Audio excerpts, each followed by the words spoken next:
As of now, the world is staring at close to 5 million confirmed COVID-19 infections. People around the globe have been under some form of lockdown or another. The COVID-19 crisis has had an immediate and possibly long-lasting impact on the global economy. Looking ahead, here's what the world might have to reconcile with.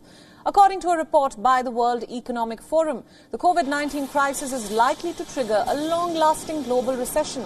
The report was compiled by the World Economic Forum's Global Risk Advisory Board. Risk managers were surveyed and the results show startling observations.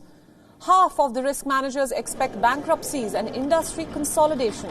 They also predict a failure at industry recovery and a high level of unemployment among the youth. Let's first look at the fallout of the pandemic in numbers.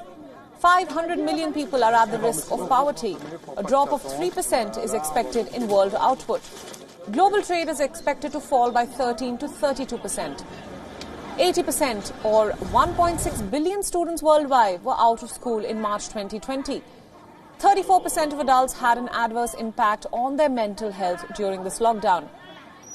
The pandemic is likely to result in a prolonged recession, high levels of structural unemployment, tighter restrictions on cross-border movement of people and goods, the weakening of fiscal positions in major economies, protracted disruption of the global supply chains, a collapse of emerging or developing economies, cyber attacks and data fraud due to a sustained shift in working patterns, and another global outbreak of COVID-19 or other infectious diseases.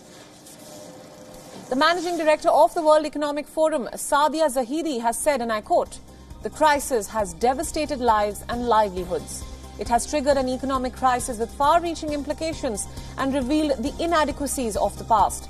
We now have a unique opportunity to use this crisis to do things differently and build back better economies that are more sustainable, resilient and inclusive."